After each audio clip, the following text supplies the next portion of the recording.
Indrajit study point में आप सभी का स्वागत है। हम पढ़ रहे एनसीईआरटी क्लास 10 अध्याय 5 उपभोक्ता अधिकार भाग 2, जिसमें हम उपभोक्ता आंदोलन के बारे में पढ़ेंगे कि हम आपके जैसे लोग ने उपभोक्ता आंदोलन क्यों किया, हम लोग आंदोलन क्यों किए थे सामान को बेचे जाने पर। देखो यहाँ बताते हैं, उपभोक्ता आंदोलन का प्रारंभ उपभोक्ताओं के असंतोष के कारण हुआ था। लोग खुश नहीं थे जो सामान मार्केट में बिक रहा था।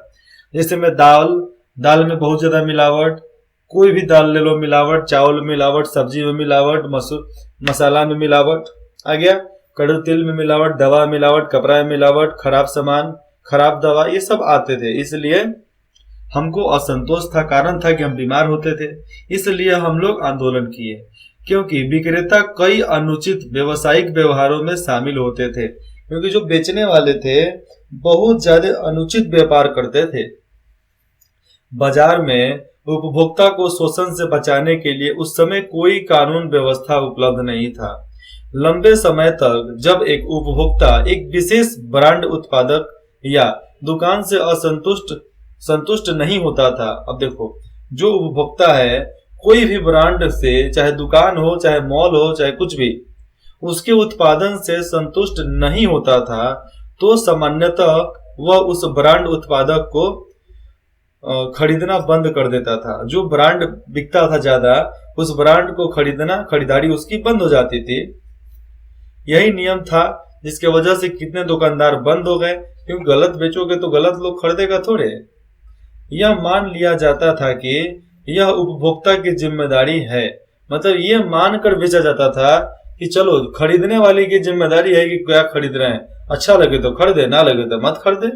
तो ऐसे ही सोचकर व्यापार होता था पहले। लेकिन आई कानून कहे कि नहीं, आप अच्छा बना कर दोगे, चाहे लोग खरीदे चाहे ना खरीदे, तुमको सही बना के देना है, नहीं तो इस देश से बाहर उठा के फेंक देंगे। उसके बाद से एक वस्तु या सेवा को खरीदते वक्त वह सावधानी बरते और हर चीज को खरीदने और बेचने के समय उस पर सावधानी बरता जाए, चाहे वस्तु हो चाहे सेवा हो। इसीलिए मैन्युफैक्चरिंग डेट और एक्सपायरी डेट दोनों लिखे रहते हैं, दाम भी लिखा रहता है कितना में बेचना है। संख्याओं को लोगों में जागरूकता लाने में, अब देखो यहाँ पर संस्था जो भी था, हर लोग में जागरूकता लाने के लिए भारत और पूरे विश्व में कई वर्ष लग गए थे। इसने वस्तुओं और सेवाओं की गुणवत्ता सुनिश्चित करने की जिम्मेदारी विक्रेता पर भी डाल दी थी कि जो विक्रेता बेच रहा है वह भी इसके बारे में उसकी गुणवत्ता जांच करे कि ये सामान कैसा है, तभी उसको बेचे। अगर सामान खराब है तो उसको ना बेचा जाए। भारत में सामाजिक बल के रूप में उपभोक्ता आंदोलन का जन्म अनैतिक और अनुचित व्यवसायिक कार्य से उपभोक्ता के हितों की रक्षा करने और प्रोत्साहित करने की आवश्यकता के साथ हुआ था। अब देखो, यहाँ पर सामाजिक बल शुरू हुआ किस लिए? यहाँ पर था इस आंदोलन, उपभोक्ता आंदोलन का जन्म हुआ था अनैतिक व्यापार और अनुचित व्यवसाय से। चाहे आप अनैतिक व्यवसाय करें चाहे अनुचित व्यवसाय करें, उसके वजह से ही ये आंदोलन का जन्म हुआ, जो हर देश में फैल गया। चाहे अपना देश हो चाहे विदेश हो, हर में सब में फैला था। अधर ज्यादा मानते हैं, ज्यादा अपने भारत की बात करते हैं, तो भारत में भी खाद्य पदार्थ के लिए आंदोलन हुआ है, उपभोक्ता आंदोलन हुआ है, हर प्रकार के आंदोलन होते थे। इधर सब लोग भूख हड़ताल पर बैठ जाते थे। पहले क्या था, भूख हड़ताल पर बैठ जाओ। तो इस तरह से कानून बनाया गया कि ऐसे अनैतिक और अनुचित व्यवसाय से लोगों को बचाया जा सके। इसके लिए सब किसी के मन में एक अलग सा विचार डाला गया और उनको जागरूक बनाया गया कि भैया आप अपने खान पीन का ध्यान रखो, अपने दिमाग को बढ़ाओ और सामान खरीदो तो जांच परख के खरीदो।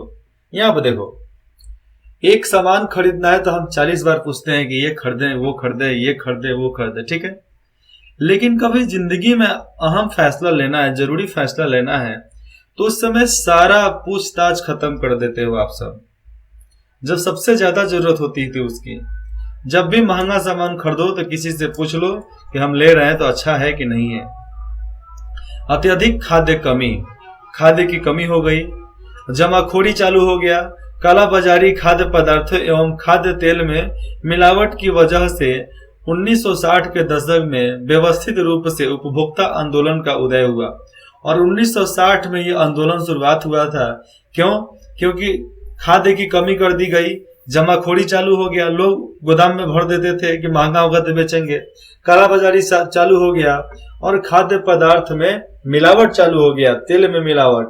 पहले भी कड़ू तेल में मोबिल मिलाए जाते थे, जो गाड़ी में डाला जाता है, जरा हुआ मोबिल, उसको गर्म करके उसमें से निकाला जाता है लिक्विड। देखो, मोबिल को डाल दो कढ़ाई में, गर्म करने के लिए गर्म हो जाएगा, जब ढबकने लगेगा तो उसमें एक लिक्विड आता है जिससे चीनी साफ करते हैं ना, वही लिक्विड को डाला जाता है। लिक्विड को डालते ही वो तेल पीला हो जाता है, तो उसमें से पीला वाले को निकाल दिया जाता है और जो गाढ़ बचता है नीचे, जो टाइट बच जाता है, उसका अलग चीज में इस्तेमाल करते हैं और इसको कड़ू तेल के साथ मिलाकर बाजार में बेच दिया जाता है। अब इसी को बंद किया गया, नहीं तो इससे लाखों करोड़ों लोगों को सेहत का हानि हो रहा था, बहुत ज्यादा। फिर देखते हैं 1970 के दशक तक उपभोक्ता संस्थाएं जितने भी थे, बृहद स्तर पर उपभोक्ता अधिकार से संबंधित आलेखों के लेखन और प्रदर्शनी का आयोजन का कार्य करने लगी थी। अब यहाँ पर 1970 में जब उपभोक्ता संस्थाएं बहुत तेजी से आगे बढ़ी तो संबंधित आलेख वहां पर चालू हुआ, प्रदर्शन शुरुआत हुआ, आयोजना करने लगा लोग, वहां पे हर लोग अलग अलग प्रकार की आयोजना शुरुआत किया, प्रदर्शन शुरुआत किया, जिसके वजह से कानून को भी सोचना पड़ा कि नहीं, गलत हो रहा है। नहीं तो ये कुर्सी के हथकंडे ये नहीं सोचते थे कि हमें क्या चाहिए, उनको पता था, लोगों को क्या चाहिए ये नहीं पता था, केवल अपना पेट भरो, दूसरे का क्या जानना है। उन्होंने सड़क यानी परिवहन में अत्यधिक भीड़ भाड़, परिवहन जो है गाड़ी, रोड चाहे गाड़ी वगैरह, उसमें अत्यधिक बहुत ज्यादा भीड़ भाड़ और राशन दुकानों में होने वाले अनुचित कार्य पर नजर रखने के लिए उपभोक्ता दल बनाया। उसके बाद से उपभोक्ता दल बना उन सब पर नजर रखने के लिए। हाल में भारत में उपभोक्ता दलों की संख्या में भारी वृद्धि हुई है। आज हर क्षेत्र में उपभोक्ता दल की नियुक्ति हो गई है, लोगों पर नजर रखा जाता है। जैसे समझो आप सामान खरीद रहे हो तो आईटी सेक्टर का जो मंत्री है वो आप पे नजर रखेगा कि भैया ये सामान कहाँ कहाँ कितना बिका गया है, कितना बेच दिया गया है, कितना लोग खरीदे। ठीक है, कार खरीदने पर सब गाड़ी का रजिस्ट्रेशन होता है, चाहे आप बैटरी का गाड़ी लो चाहे आप ट्रैक्टर का गाड़ी लो, कुछ भी लोगे तो वहां पर आपको रजिस्ट्रेशन करवाना ही पड़ता है, इंश्योरेंस बनवाना ही पड़ता है। हेलमेट लोगे तो हेलमेट का भी डेटा देना पड़ता है कि इतना हेलमेट इस क्षेत्र में बिका है। ये सब बेचने की है और ये उपभोक्ता दल जो है ये नजर रखते हैं कि कौन क्या क्या क्या कर रहा है। आप देखते हैं उपभोक्ता इंटरनेशनल, दुनिया विश्व के बारे में देखते हैं। ठीक है, 1985 में संयुक्त राष्ट्र ने उपभोक्ता सुरक्षा के लिए संयुक्त राष्ट्र के दिशा निर्देशों को अपनाया। यह उपभोक्ता की सुरक्षा के लिए उपयुक्त तरीके अपनाने हेतु बहुत तरीके अपनाए, उसके लिए राष्ट्रों के लिए और ऐसे करने के लिए अपनी सरकारों को मजबूर करने हेतु उपभोक्ता का वकालत करने वाले समूह के लिए एक हथियार था। और उपभोक्ता कानून के लिए जो खड़े हुए थे, जो उसके लिए आवाज उठा रहे थे, उनका साथ देते हुए संयुक्त राष्ट्र अमेरिका ने भी उनके साथ होकर समर्थन किया कि नहीं, इसका जरूरी है। तो अंतर्राष्ट्रीय स्तर पर यह उपभोक्ता आंदोलन का आधार बना। तो आज इंटरनेशनल उपभोक्ता आंदोलन भी चालू हुआ था उस समय। आज अंतर्राष्ट्रीय स्तर पे उपभोक्ता दल भी बनाए गए हैं जो विदेश पर भी नजर रखते हैं। हर देश पर अलग अलग प्रकार के नजर रखे जाते हैं। आज उपभोक्ता इंटरनेशनल 115 से भी अधिक देशों में 220 संस्थाओं का एक संरक्षक संस्थान बन गया है। अब देखो यहाँ पे ये जो अंतर्राष्ट्रीय स्तर पर आज जो उपभोक्ता इंटरनेशनल बना है, 115 देशों में करीबन 220 संस्था खोल कर रखा है, कार्यालय अपना खोल कर रखा है। क्यों खोल कर रखा है? क्योंकि उसकी जरूरत पड़ती है, मांग पड़ती है लोगों को।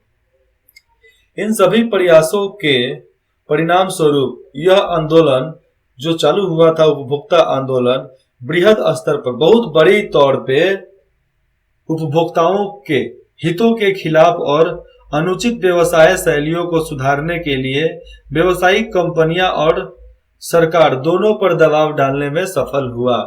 और सरकार पे चाहे बड़ी बड़ी कंपनियों पे सब पर असर पड़ा जब हम लोग यहाँ पर आंदोलन शुरुआत किए और सबके नाक में नकेल किए। तब अगर हम नहीं करते थे ये कंपनी हमको वैसे ही चिपकाती। आज भी कड़ू तेल जो आप इस्तेमाल करते हो घर में वो प्योर नहीं आता है, उसमें सोया मिलाया जाता है और 2-3 प्रकार के लिक्विड मिलाए जाते हैं। लेकिन इसके बारे में आप कब सोचोगे? कभी नहीं सोच पाओगे, कभी इसके बारे में कुछ नहीं कर सकते हो। क्यों? क्योंकि हमें मिलता है 10 किलो सरसों, तो खपत कितना है? 20 किलो सरसों का, तो 10 किलो सरसों कहाँ से आएगा? इसलिए ज्यादा इस्तेमाल किया जाता है, मिलावट किया जाता है, लेकिन उतना ज्यादा खराब चीज का नहीं, अच्छे चीजों का। 1986 में भारत सरकार द्वारा एक बड़ी कदम उठाया गया था। उपभोक्ता सुरक्षा अधिनियम 1986 कानून का बनाना था। मतलब यहाँ पर दिया जा रहा है 1986 का जो कानून था, भारत सरकार द्वारा एक बड़ा कदम उठाया गया और उस उपभोक्ता सुरक्षा अधिनियम 1986 कानून को बनाया गया था। ठीक है, जो कोपरा के नाम से प्रसिद्ध है। आप कोपरा के बारे में आगे पढ़ेंगे, जब आगे आप जाओगे सबसे लास्ट में तो कोपरा के बारे में बताया जाएगा। आओ इन पर विचार करते हैं।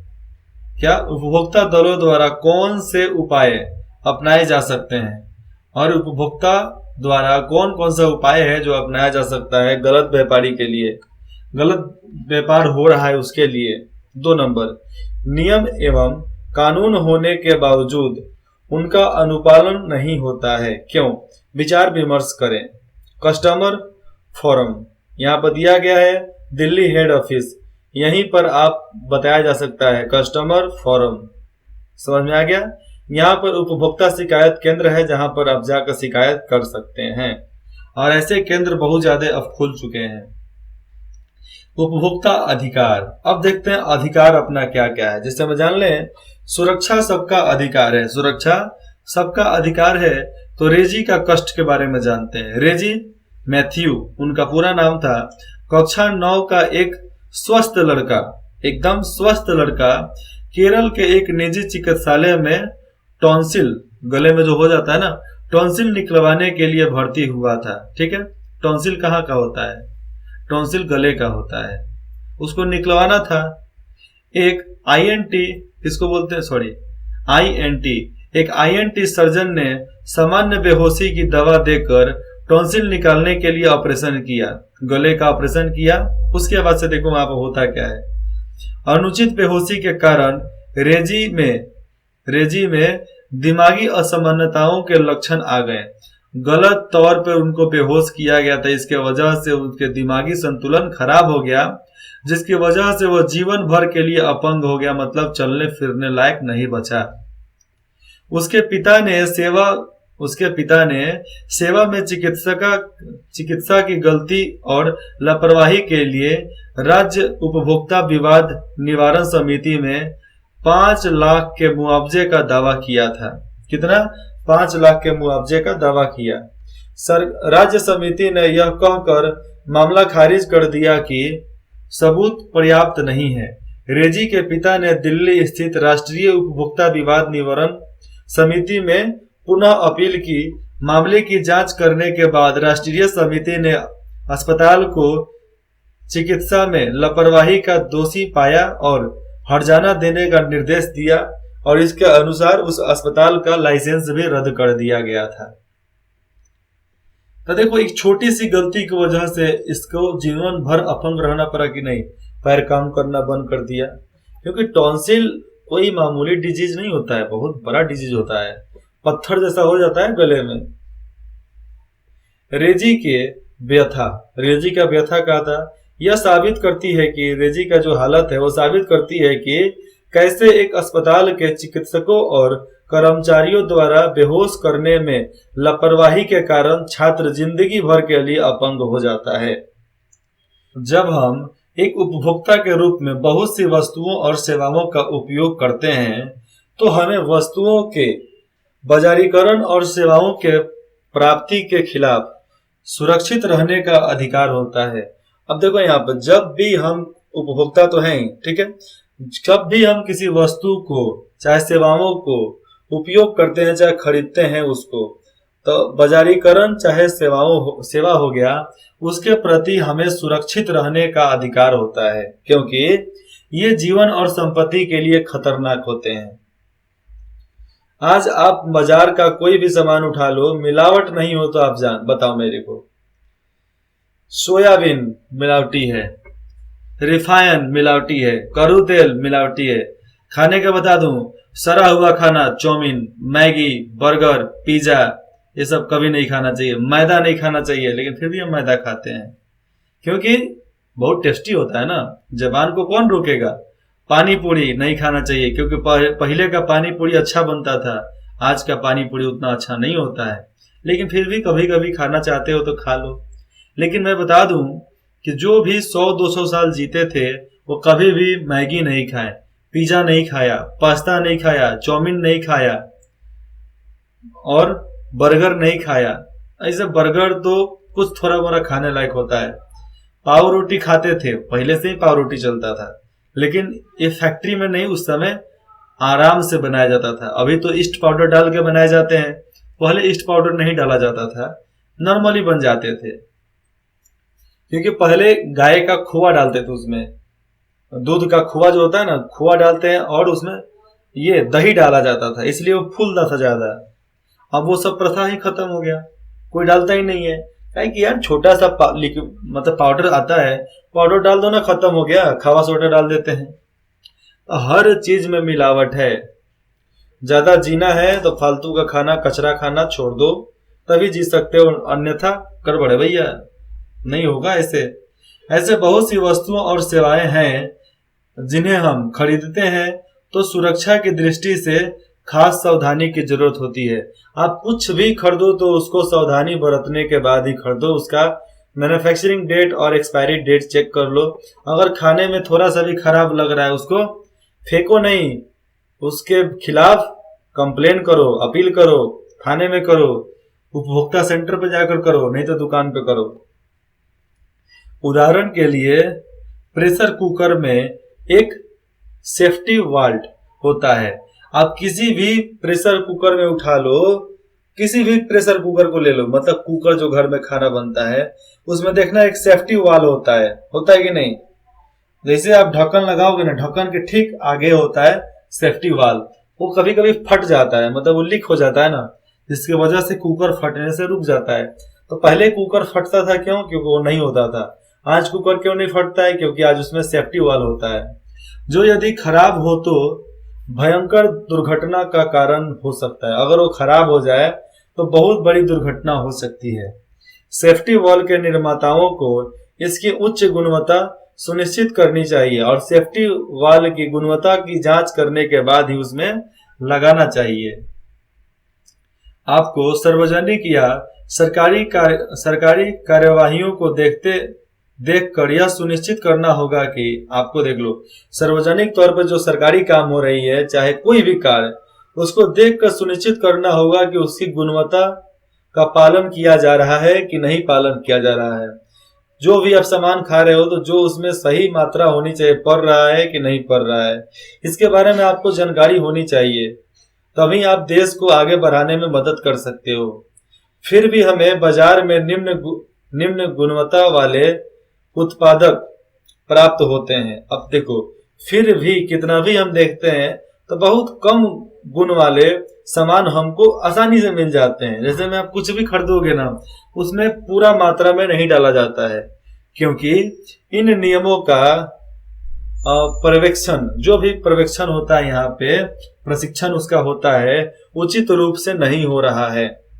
मतलब लेबोरेटरी में जब चेक होता है तो सही से चेक नहीं होता है। उपभोक्ता आंदोलन भी बहुत ज्यादा मजबूत नहीं है। जो उपभोक्ता आंदोलन हो रहा था वो उतना भी मजबूत नहीं था, लेकिन जब मजबूत हुआ तो सरकार कानून बना दी, लेकिन धीरे धीरे अब कमजोर हो गए हैं। इसलिए बाजार में देखोगे तो हजारों प्रकार के कचरा आपको मिल जाएगा बेचने के लिए, और बहुत ज्यादा बिकता भी है। मैं बताऊंगा, कभी डिटेल्स में समझाने के लिए कोशिश करूंगा। अब देखो यहाँ पे क्वेश्चन नंबर 1, निम्नलिखित उत्पादकों सेवाओं आप सूची में नया नाम जोड़ सकते हैं, पर चर्चा करें कि इसमें उत्पादक द्वारा किन सुरक्षा नियमों का पालन करना चाहिए। इसमें एलपीजी सिलेंडर, इसमें कौन सी सुरक्षा होनी चाहिए? सिलेंडर की जांच हो, उसके भेल की जांच हो, और उसके रख रखाव का ख्याल रखा जाए।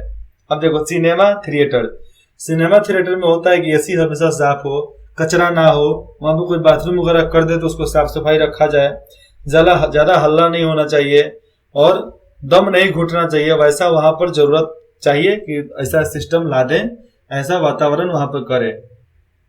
सर्कस में भी सुरक्षा रखना पड़ता है, कहीं किसी का नट बोल्ट खुला ना रह जाए, इसलिए उस सारे नट बोल्ट में पेच लगाए जाते हैं। दवाइयाँ, हर दवाइयाँ का चेक होता है, लेकिन आज दवाई इतना ज्यादा हानिकारक दवाई मार्केट में आता है, डॉक्टर वही लिखते हैं। क्यों? क्योंकि कमीशन कमाने के लिए, पैसा कमाने के लिए कुछ भी लिख देते हैं। खाद्य तेल और विवाह पंडाल में भी सुरक्षा चाहिए, नहीं तो आप बैठे हो शादी करने के लिए, ऊपर से गिर गया, जहां गए थे विवाह करने वहां से अर्थी आपकी वापस आ गई, इसलिए उसकी भी जांच होनी जरूरी है। एक बहुमंजिलीय इमारत, बहुत बड़ी बड़ी इमारत में ये देखना पड़ता है कि रॉड कैसा लगा है, रॉ मटेरियल कैसा लगा है, भूकंप में गिरेगा कि नहीं गिरेगा, ये सब जांचना पड़ता है। 2 नंबर, अपने आसपास के लोगों के साथ हुई किसी दुर्घटना या लापरवाही की किसी घटना का पता कीजिए जहां आपको लगता है कि उसका जिम्मेदार उत्पादक है। इस पर विचार विमर्श करते हैं। अब आसपास की बात करते हैं तो सरकारी प्रॉपर्टी की ही करते हैं। जैसे में आप देखोगे रोड के किनारे में जो लाइट लगा होता रहता है, सबसे ज्यादा बता दूं तो रोड पे नहीं तो पुल पे, कितना जल्दी खराब होता है। आपके घर में एक लाइट लगा है तो कब तक चलता है? सालों साल चल जाता है, लेकिन वो लाइट 1 साल के अंदर ही कैसे खराब हो जाता है। मतलब आज लगा कल खराब हो गया, कैसे? काहे कि उत्पादन करने वाली कंपनी कहती है भाग सरकारे को तो देना है, कुछ भी बना के दे दो, देख लेंगे यार फ्यूजन होगा, फिर खरीदेगा वाकर हमसे। तो ऐसे लापरवाही ये लोग करते हैं, जिसके वजह से बहुत ज्यादा यहाँ पर हानि हो जाता है। अगले भाग में पढ़ेंगे वस्तुओं और सेवाओं के बारे में जानकारी। हम हर वस्तु की जानकारी लेंगे, सेवाओं की जानकारी रखेंगे, और उनके बारे में उचित जानकारी कैसे लेने हैं उसके बारे में भी। ठीक है, इंद्रजीत स्टडी पॉइंट में जुड़ने के लिए आप सभी का बहुत बहुत धन्यवाद। आशा करते हैं आप कमेंट जरूर करेंगे, हमें आपके कमेंट का इंतजार रहेगा। और बी सेफ, आपको जो भी खरीदना है उसकी गुणवत्ता जांच कर ही खरीदो, अन्यथा मत खरीदो।